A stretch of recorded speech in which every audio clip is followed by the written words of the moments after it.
Hola, buenas. Este vídeo es para intentar explicar de una forma bastante compleja uno de los cuadros más importantes de la historia del arte, en mi opinión al menos, que es el Matrimonio de Arnolfini, que es un cuadro del siglo XV, elaborado o pintado por el autor flamenco Jan van Eyck. Vamos allá. Antes de empezar a hablar del cuadro, de los elementos, ya aviso que va a ser un análisis de los iconos, de los elementos que aparecen en el cuadro y no un análisis formal, porque esto me llevaría muchísimo tiempo. Pues bueno, hablar un poco del cuadro. Es un cuadro de tamaño medio, no es un cuadro, pues el tamaño es 82 centímetros por 60, es un cuadro de tamaño pequeño o medio. Entonces, el año es 1404, esto se puede saber porque aparece en el cuadro, aparece aquí encima del espejo. El autor es Jan van Eyck y, bueno, se puede considerar que está dentro del estilo de la pintura gótica o de los primitivos flamencos. Entonces, se encuentra actualmente en la National Gallery en Londres, que es uno de los grandes museos del Reino Unido, y bueno, es un cuadro absolutamente una de las grandes joyas de la historia del arte. Bueno, a partir de aquí vamos a hablar un poco del cuadro. Uno de los elementos más conocidos de Jan van Eyck es que se le considera tradicionalmente como el inventor de la pintura al óleo.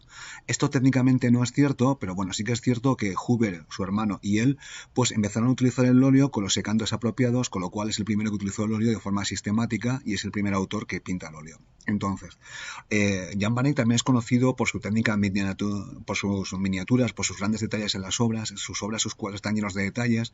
Entonces, es posible que este tipo de detallismo esté basado también en la industria de la miniatura flamenca, la copia y la elaboración de libros, que tenía mucha fama en Flandes, que era muy trabajada, y entonces es posible que Jan van Eyck pues tomara el ejemplo de los miniaturistas flamencos.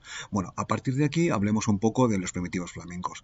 Antes de hablar de Jan van Eyck, hablemos de Flandes. Flandes es una región, históricamente hablando, que se encuentra entre Francia, Holanda y Bélgica, sobre todo en Bélgica, y Jan van Eyck va a vivir casi toda su vida pues aquí en la ciudad de Brujas, que es una ciudad comercial que se encontraba cerca de la costa.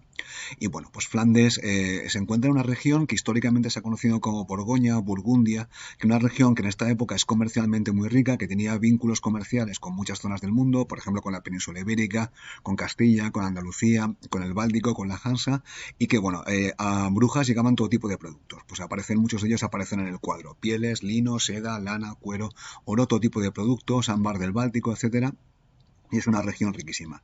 Y entonces, como es una región muy rica, parece una burguesía muy próspera, y tenemos a los Arnolfini, que es la persona que le encarga el cuadro, y bueno, además los pintores de esta zona, de los primitivos flamencos, usan unos pigmentos de una calidad altísima, lo cual explica también la supervivencia de los cuadros.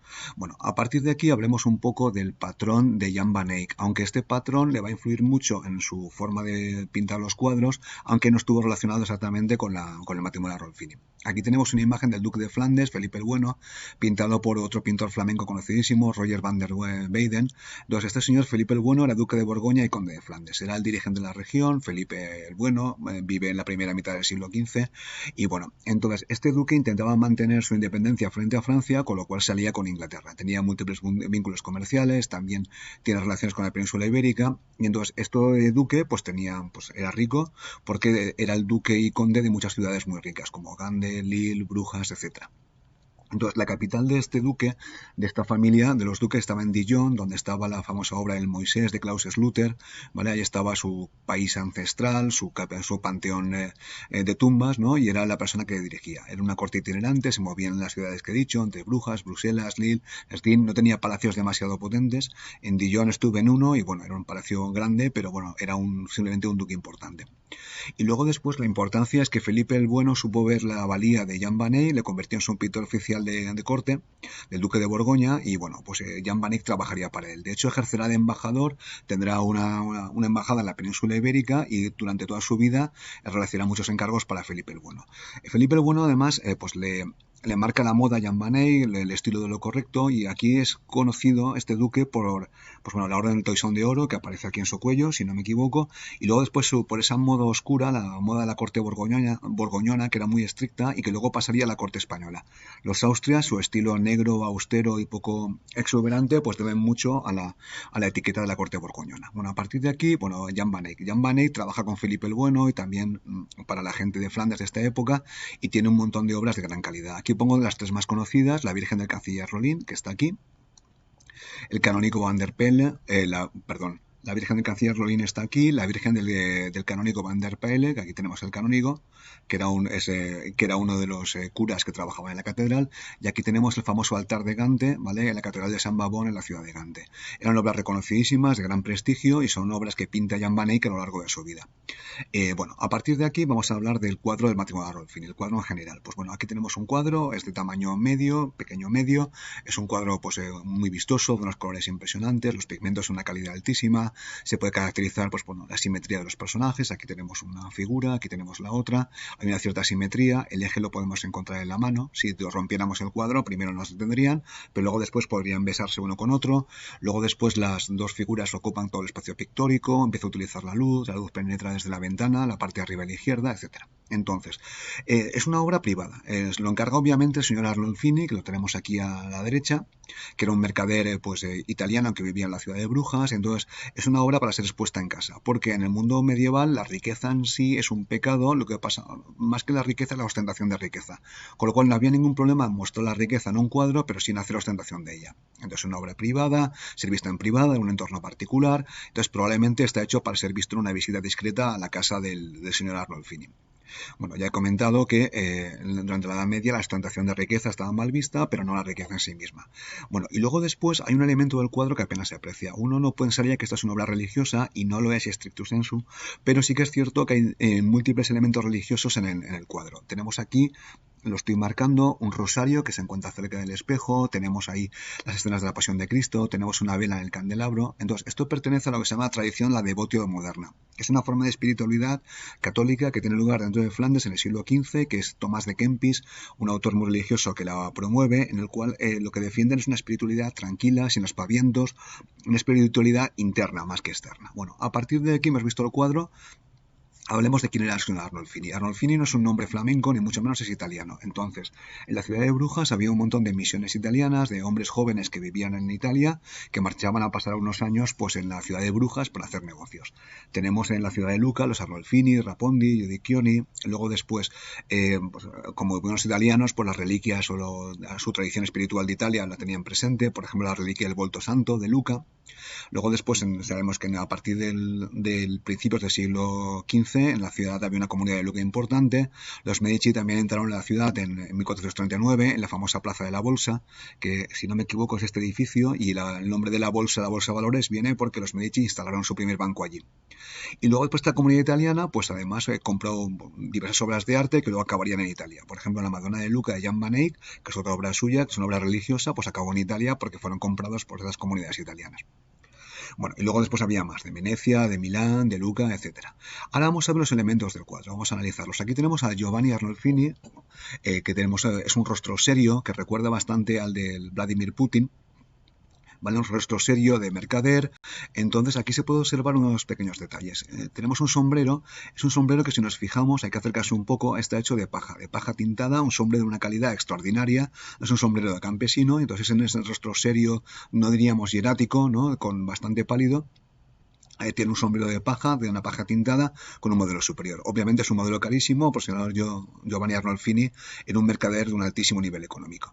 Ahora vamos a analizar el traje. Aquí tenemos una imagen del traje, y es un traje tintado, no es un color negro, sino es un color azul oscuro, es un tinte bastante caro.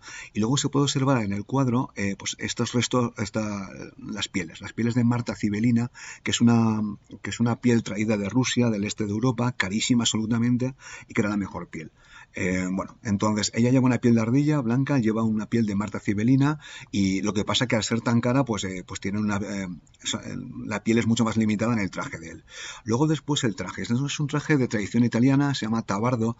Esto era un traje de tradición militar que se ponía encima de la armadura, un poco como decoración, no era protectivo, pero que luego después esta tradición militar pasó al ambiente civil. Es una especie de capa que se coloca, que sería muy útil en este frío, y bueno, pues fue importado de Luca, el traje no sabemos, pero sí que es cierto que en el traje está mostrando que el señor Arnolfini pues es un mercader importantísimo. Bueno, luego vamos a ver el señor Arnolfini, porque entre su vestuario hay más detalles de calidad. Aquí se puede ver en las piernas, ¿vale? Como hay unas botas de cuero que están muy ceñidas a los pies, que son unas botas carísimas y unos calcetines de lana, que son producto de lujo, unos zapatos de cuero ajustadísimos. Como son zapatos de cuero, pues cuando salía fuera a caminar, pues no quería que se mancharan de barro. Y entonces, para mostrar este hecho, pues Arnolfini coloca unos zuecos de madera de tradición flamenca, que se pueden ver aquí las manchas de barro. Entonces podemos pensar como Arnolfini se colocaba los zuecos de madera al salir a la calle y luego después se quedaba con sus cómodos zapatos ajustados al pie cuando estaba en casa. Otra muestra del lujo exquisito que el señor Arnolfini pues podía gozar. Ahora vayamos a ella. Aquí tenemos a la señora Arnolfini, probablemente, que está unida de la mano con el señor Arnolfini. Pues se pueden ver las joyas de ella. Fijaos el brazalete, absolutamente espectacular, el cinturón con tocos dorados, aquí tiene otro brazalete. Y luego también es muy curioso la moda del anillo, que es la moda que llevan en este dedo, es la moda flamenca de llevar el anillo aquí. Aquí tenemos otra obra de Van der Weyden, donde la dama lleva el anillo en el mismo dedo. Entonces, estos son detalles que mostraban la riqueza de la señora Arnolfini, probablemente su mujer. Aquí está el rostro de ella. Entonces ella, a pesar de que también su rostro no es demasiado expresivo, parece que muestra pues más emotividad, más emoción que él. De hecho, le mira, él no le está mirando a ella, pero ella sí que le mira a él, y se puede ver pues algunos rasgos de la moda flamenca. Se pueden ver estos cuernos, que es producto de la moda, también se puede ver la cofia de una tela blanca. Hay 5 dobleces, absolutamente espectacular. No hacía falta mostrarlo, pero el señor Arnolfini sí que es capaz de hacerlo. Y luego después el rostro de la dama. Parece un arquetipo. Hay gente que opina que la señora Arnolfini pues es un arquetipo, es una muestra ideal de belleza, que nunca la conoció, porque le recuerda mucho a algunos ángeles del altar de Gante. Bueno, yo no lo veo exactamente, pero puede ser que sea un arquetipo de belleza femenina. También aquí en el cuello se puede ver otra joya medio escondida, hay que fijarse mucho para pues es el collar que tiene, también parece de oro, y se puede ver el traje y el rostro de ella. No es un rostro expresivo, pero sí que es cierto que muestra como más cariño, más emoción que el de su marido. Ahora vamos al traje de ella. El traje de ella es absolutamente espectacular, probablemente esté hecho de lana de Castilla, la famosa lana merina, que se importaba desde los puertos de Burgos, pero del puerto de Bilbao, desde Burgos. Esa lana merina luego después se transformaba en trajes de altísima calidad en Flandes. Y luego después, como su marido, pues usa la piel de ardilla. En este caso, en vez de piel de Marta, piel de ardilla. Se pueden ver en las mangas aquí absolutamente espectaculares, pero también en el interior. Hacía falta muchísimas ardillas, ¿no?, para hacer confeccionar este traje. Un traje carísimo, aunque el tinte verde era más barato que el tinte del marido, Giovanni Arnolfini, pero bueno, también se puede ver que la ropa es enorme. Se han calculado, como pone aquí en la presentación, que harían falta unos 35 metros de tela para hacer la ropa de la chica. Entonces, bueno, esto es un tema que van a usar en el altar de Gante, una muestra de vanidad, quién sabe. También se sabe que este tipo de vestido, ¿vale?, que le hace parecer embarazada, aunque parece ser que no lo estaba, ella estaba pasado de moda. Es un traje verde de una altísima calidad, muy pesado, ¿vale?, y que muestra, pues aparte de la técnica de Jan van Eyck como pintor, la riqueza de la chica. Fijaos los detalles aquí que tienen el traje, ¿no?, absolutamente espectaculares. Se toma todo tipo de detalles para mostrar el traje. También usa la sombra, se ve en el volumen. Es un traje que, se observa claramente la corporeidad y la tridimensionalidad del traje. Ahora vamos en el cofre, porque además de las señores Arnolfini, que ocupan gran parte del espacio pictórico, hay multitud de detalles en el cuadro que son espectaculares. Uno es el cofre, que se puede observar, ¿vale? Aquí hay una especie de silla, ¿vale? Aquí está sobre la mesa, ¿no?, donde se pueden ver en el cofre y los elementos de mobiliario, pues todo tipo de detalles. Fijaos, aquí también hay unas sandalias, unas zapatillas de mucha mayor calidad, y se pueden ver en los pomos pues muchos detalles curiosos. Por ejemplo, este que está aquí parece responder a una santa llamada Santa Margarita de Antioquía, que se utilizaba como invocación para proteger a las chicas en los embarazos, al dar a luz, ¿no? Entonces, bueno, los cofres son elementos fundamentales, eran un elemento de distinción, porque la gente en la Edad Media, en el siglo XV, tenía muy pocas propiedades materiales, aquellas que las tenía pues estaban en los cofres, un elemento de distinción. Luego están los monstruos en las sillas, en las camas, y luego después, bueno, las triquetas ¿vale?, que se pueden ver aquí, son elementos decorativos absolutamente detallistas que Jan van Eyck utiliza pues para mostrar su técnica y también para mostrar la riqueza del matrimonio. Y luego está aquí con lo que he comentado, ¿no?, una especie de una mujer que escapa de un dragón o un monstruo que parece ser Santa Margarita de Antioquía. Bueno, y luego leones que están relacionados con el cristianismo. A saber, este tipo de los pomos, Jan van Eyck también los utiliza, por ejemplo, en el canónico Van der Pyle, en otras obras, y también es una muestra de detallismo, la minuciosidad típica de los primitivos flamencos de Jan van Eyck. La cama está aquí detrás, ¿vale? Entonces la cama aparece en una habitación. Uno se sorprendería porque, claro, uno no tiene la cama pues en la habitación donde recibe a los invitados. Y parece ser que esto era una costumbre flamenca, porque sobre todo los matrimonios, y esto es una tesis que afirma que va en la línea de que esto era un contrato matrimonial, pues a veces cuando se hacía un matrimonio se colocaban las camas en la habitación principal. Esto aparece en la corte del duque de Borgoña, ya lo hemos visto antes, Felipe el Bueno, ¿no? Que instaló una gran cama en el salón ducal a la vista de todos, ¿vale? Esas camas tenían pues un sistema de rangos muy delimitado y luego también pasa en otras ocasiones, con lo cual esto de colocar la cama en el espacio principal tiene sentido, por ejemplo, pues para mostrar riqueza o para mostrar el tema del matrimonio. Luego las ventanas. Las ventanas están en la parte izquierda, como ya habéis comprobado, entonces en la ventana pues aprecia el paso de la luz. Entonces, Jan van Eyck es uno de los primeros pintores en utilizar la luz como toca, dando corporeidad a las figuras, con las sombras, y aparte iluminando el cuadro de forma uniforme. Entonces, esta ventana es una ventana de una riqueza extraordinaria y se puede ver porque está hecha de cristal. Una ventana normal simplemente tendría postigos de madera y punto. Pero en esta ventana, en la parte de arriba, Jan van Eyck se toma el detalle de pintar los cristales. Aquí se pueden ver los cristales que curiosamente son parecidísimos a la técnica veneciana que aparece en los cristales de la Cador que está en Venecia, un palacio veneciano importantísimo que curiosamente aquí aparecen los cristales que tienen el mismo esquema. Entonces son cristales que podemos relacionar con la teoría de Lavoisier, la teoría de Dios es luz, etcétera. Aquí está la devoción moderna o simplemente que son cristales ricos y ya está. ¿Vale? Es un elemento carísimo, la parte superior está decorada. Recuerda a la Cador en Venecia, la familia Contarina. En la simbología religiosa aquí podemos debatirla o no, pero bueno, ahí está. Y luego después en otros cuadros los primitivos flamencos también aparecen ventanales, aunque tienen postigos de madera. Los postigos de madera son para las casas más humildes, las casas ricas podrían tener ventanas de cristal. Bueno, y luego está el tema de la naranja, que ahora hablaré posteriormente, que se encuentra al alféizar de la ventana, que es otro toque de calidad, otro mensaje oculto, o otra muestra de distinción de Jan van Eyck. Bueno, después sobre la cama hemos visto pues tanto el espejo como algunos detalles. Tenemos aquí a la izquierda un rosario. Un rosario es un elemento que se utiliza para rezar. Normalmente se conoce en Flandes como Pater Noster o Padre Nuestro, ¿no? Entonces una persona religiosa va pasando a cada una de las piezas, de las perlas, en este caso están hechas de ámbar, ¿no? Va pasando y haciendo una oración. Es una muestra que es un elemento que muestra la religiosidad de la familia, porque el rosario, que es un elemento muy importante, lo tienen ahí colgado, con lo cual lo utilizarían. Y en este caso el rosario parece estar hecho de ámbar. El ámbar es una joya o gema, creo que es gema, que está traída del Báltico, que son carísimas. Entonces aquí el rosario aparece como una muestra de distinción, colgado al lado de un espejo con imágenes religiosas. Y aquí tenemos un quitapolvos, ¿no? Que para mostrar diligencia conyugal, diligencia doméstica, quién sabe, no sabemos bien qué significa, pero está ahí. Jan van Eyck se tomó mucho detalle para mostrar ese quitapolvo y colocarlo al lado de la cama. Ahora tenemos el famoso espejo. El espejo es una de las obras, uno de los elementos más conocidos de este cuadro, es de tipo cóncavo y sobre el espejo aparece la firma de Jan van Eyck. La frase que dice es Johannes van Eyck estuvo aquí. El pintor firma. Es uno de los primeros pintores en la historia del arte en firmar su obra. Y firma su obra probablemente porque la autoestima la tenía altísima, porque era el pintor de cámara del duque Felipe el Bueno, porque era un pintor de calidad excepcional, porque recibía muchas peticiones y bueno, y era pagado muy bien por el señor Arnolfini y por el duque. Entonces, bueno, Jan van Eyck era un pintor tan reconocido que ejerció de embajador en la península ibérica, donde pude ver las naranjas y los limones. Fue miembro de la embajada. Era el encargado de hacer un retrato de la prometida del duque, ¿vale? El duque estaba muy preocupado porque no le pagaban el salario, financió la entrada de sus hijas en un convento cuando murió, ¿no? Y tenía una casa en Brujas propia donde pintaba para el duque de Felipe de Borgoña, para los notables locales. Entonces, con este bagaje, con este currículum, es normal que Jan van Eyck se atreviera a firmar la obra como suya. Luego tenemos el tema de los espejos. Aquí los espejos es un elemento importantísimo, lo hemos visto ya de forma más grande. Entonces, el espejo aparece en otros cuadros de primitivos flamencos, por ejemplo estos de Quentin Matsys, ¿vale? Que aparece el espejo, también es cóncavo, aquí es cóncavo, y en el espejo del matrimonio de Arnolfini se puede ver a Jan van Eyck, lo estoy marcando, que está aquí detrás, y el matrimonio de Arnolfini, ¿vale? Tanto ella como él que están de espaldas. Es una muestra de detallismo técnico impresionante, en minuciosidad.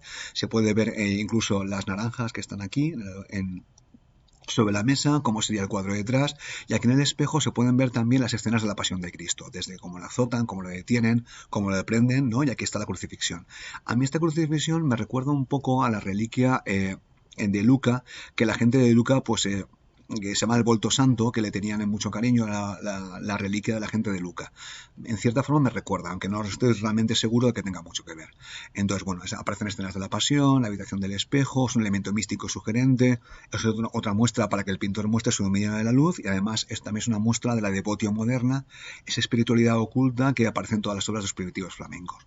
Bueno, ahora el candelabro. El candelabro se encuentra sobre el espejo, se puede ver el detallismo del espejo, que es absolutamente espectacular, y en el candelabro se puede ver los reflejos metálicos, y también cómo usa la luz de forma magnífica, cómo pues refleja en el candelabro con diferentes brillos, y luego después, como he comentado, en el candelabro pues las velas no hay, excepto una, ¿vale?, que está aquí, que está iluminada. Este uso de la vela iluminada parece también una referencia religiosa escondida, devotio moderna otra vez, una referencia al cirio pascual, y es una muestra de la religiosidad de la familia. Es los mensajes ocultos, la espiritualidad íntima frente a la ostentosa, las procesiones, etcétera, y bueno, pues otra muestra de devoción moderna. Y lo he comentado, esto está basado en una obra de Tomás de Kempis, La imitación de Cristo, que se hizo muy popular en el mundo flamenco. Luego después también sería usado por Erasmo de Rotterdam, y luego después también serviría un poco de base a Lutero la Reforma Protestante. Bueno, pues entonces, esta devoción moderna aparece en un montón de vírgenes, de santas que aparecen ensimismadas, leyendo, libros de oraciones, etcétera. Luego después está el tema del perro. El perro se encuentra a los pies del matrimonio del señor y la señora Arnolfini, y bueno, sabemos su raza, que es un grifón de Bruselas, que es una raza de cazadores de ratas, es muy pequeño, ¿vale? Entonces hay una leyenda así, que probablemente no sea cierta, que es que Jan van Eyck pintaba con un pincel de un solo pelo. Bueno, no sé si será cierto o no, pero sí que es cierto que el detallismo del perro es absolutamente espectacular. Sus ojos parecen espejos, es un perro incluso que también mira al espectador con una forma bastante, no emotiva, pero tiene casi mucha expresividad. Entonces el perro está asociado generalmente a la fidelidad. Es un buen tema para un matrimonio y también un tema para la fidelidad a sus amos. No lo sabemos. Bueno, es una muestra de detallismo del pintor otra vez espectacular, y es una de las obras, elementos más conocidos del matrimonio de Arnolfini. Bueno, hemos hablado de las naranjas un poquito, y aquí están a la izquierda. Entonces hay unas cuantas naranjas que están tanto sobre el cofre, si no me equivoco, sobre el fece de la ventana. Entonces aquí tenemos la naranja donde pues usa pues, su dominio de la técnica para hacer figuras tridimensionales, usa la sombra, y entonces pues bueno, utiliza estas naranjas, una especie de bodegón de naturaleza muerta, para mostrarlas. Entonces las naranjas eran un lujo que en Flandes obviamente no se utilizaba, porque en Flandes no se cultivan naranjas, o se cultiva muy mal. Entonces probablemente vendría en barcos de importación desde la península ibérica, donde Jan van Eyck les había visto. Entonces también estos árboles aparecen en el altar de Gante, pues en los bienes subsidiarios de Andalucía, probablemente se utilizarían para hacer dulces o mermeladas, y aquí las colocan como una muestra de la riqueza de la familia Jan van Eyck. Este uso de las frutas en sus cuadros, pues lo vuelvo a usar en el altar de Gante, donde a Eva, en vez de colocarle una manzana, le coloca una especie de limón. Parece ser que había una especie de confusión, la poma citrina, entre limón y manzana, y así que Eva en este momento no toma una manzana en el árbol, sino que toma una especie de limón manzana. Bueno, a partir de aquí, la naranja también aparece en otros cuadros, está asociado también a la sed, que en la huida de Egipto, pues la Virgen María alimenta a Jesús con naranjas. Entonces es posible que es una muestra de erudición, una muestra de la riqueza de la familia, o también una muestra de devotio moderna, tal como comentado antes. Y luego después la alfombra. Es un detalle que a menudo pasa desaparecido. Es una alfombra de un detallismo también espectacular, como todo en el cuadro. No lo voy a repetir otra vez. Y la alfombra es un elemento interesante porque procede de Anatolia, de Turquía. Es una muestra de arte persa, de arte musulmán. Era muy apreciada, se colgaban en las paredes, también en los suelos para dar más calor, ¿no? Y entonces, bueno, no sabemos si vio la alfombra o la pintó o la elaboró, pero vamos, está claro que es una muestra de detallismo técnico que también coloca en el cuadro. Aquí se puede ver pues con más claridad, ¿no? Estas sandalias o zapatillas, estas sandalias mucho más elaboradas, no son para andar por la calle, ¿no? Y que están detrás. Es otro tema conyugal. Bueno, a partir de aquí he hablado de muchos elementos del cuadro. Seguro que me he dejado alguno, pero sobre todo los principales. Entonces vamos a hablar del cuadro, del matrimonio, de las teorías. Bueno, hay una teoría, es la teoría del dualismo, que compara entre Arnolfini, que viste ropa oscura, a la moda, él es austero, comercial, racionalista, y ella que usa un viejo verde, ya pasado de moda. Entonces, y en su rostro muestra cierto más sentimiento. Entonces sería la racionalidad que muestra él, esa seriedad, esa austeridad de comerciante, contra el sentimiento, la exuberancia, el uso de las joyas que muestra ella. Bueno, esto es una teoría, un dualismo que no se puede probar, pero tampoco refutar. Luego veamos la teoría de Panofsky. Panofsky es uno de los grandes teóricos de la historia del arte, el buen Panofsky, ¿vale? El creador del método iconológico, y entonces él interpreta el cuadro como una ceremonia de esponsales. Bueno, implicaba un anillo, que lo hemos visto, unos testigos, una en las manos, no hay un sacerdote, esto va en contra de la teoría, pero al mismo tiempo también una cama a la derecha, que se utilizaba, por ejemplo, las ceremonias de esponsales que hacía el duque de Borgoña.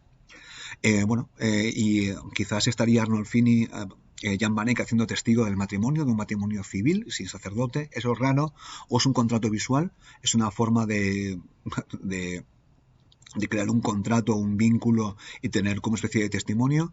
También hay otra teoría que he escuchado que es una especie de poder notarial, en el cual Arnolfini dejaría un poder de actuación a su mujer para conducir sus negocios. Bueno, esta es la teoría de Panofsky, la teoría del matrimonio, del contrato visual del matrimonio Arnolfini, que es una teoría que ha tenido tanto éxito que el cuadro se conoce como el matrimonio Arnolfini.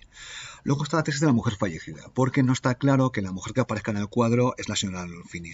En el catálogo inicial aparecía un nombre, el señor comerciante Arnolfini, y no aparecía nada más. Entonces se sabe que hubo un Giovanni Arnolfini y su mujer que se casaron en 1447, pero claro, como el cuadro fue hecho en 1434, no cuadra la fecha. Y tenemos otra Arnolfini, Nicolao Arnolfini, que se casó con Constanza Trenta y ella murió en el 33, un año antes. Es el testimonio de un cuadro, al morir la mujer, al dar a luz, un testimonio de pena, un símbolo de amor, etcétera. Daría mucho sentido a algunos elementos, por ejemplo, Santa Margarita con Escapando del Dragón, un segundo matrimonio, quién sabe. Bueno, a partir de aquí he hablado del significado del cuadro, me voy a dedicar un poco antes de acabar al cuadro en el tiempo. Entonces, este cuadro fue pintado por Jan van Eyck, fue adquirido por el comerciante Arnolfini y luego después pasó a la colección de los Habsburgo en Flandes, porque los Habsburgo, a partir de Felipe el Hermoso y Juana la Loca, los Habsburgo comenzaron a gobernar en Flandes, ¿vale? Y entonces al final una pasó a Margarita de Habsburgo, luego a María de Habsburgo y luego el cuadro fue adquirido por Felipe II. Así que en el siglo XVI, en la segunda mitad, estaban las colecciones reales de arte del rey de España. Entonces este cuadro permaneció ahí hasta 1799, donde se está el último testimonio del cuadro Arnolfini en la corte de Madrid. Luego desapareció. Entonces desapareció y probablemente la tesis más plausible es que cuando Napoleón invadió España y José Bonaparte, pues cuando José Bonaparte se tuvo que retirar, colocaron el cuadro en el comité de escapada del rey de España a Francia, José Bonaparte, y ese cuadro fue capturado en la batalla de Vitoria por los británicos, por un soldado británico llamado William Hay, un oficial. Luego William Hay comentó que el cuadro lo había comprado en Bruselas durante su convalecencia, porque William Hay también participó en la batalla de Waterloo y dijo que lo habían visto allí en Bruselas cuando estaba convaleciendo. Entonces, a mí la tesis que me parece más plausible es que fuera adquirido, robado durante la batalla de Vitoria, este oficial se la llevara. En cualquier caso, la versión oficial es que la compró en Bruselas convaleciente, así que luego fue adquirido por la National Gallery y así es donde ha acabado el cuadro. Pues bueno, espero haberlo explicado, es un cuadro complejo, enorme, a mí me parece básicamente una pasada, increíble, y que se ha entendido un poco más. Hasta luego.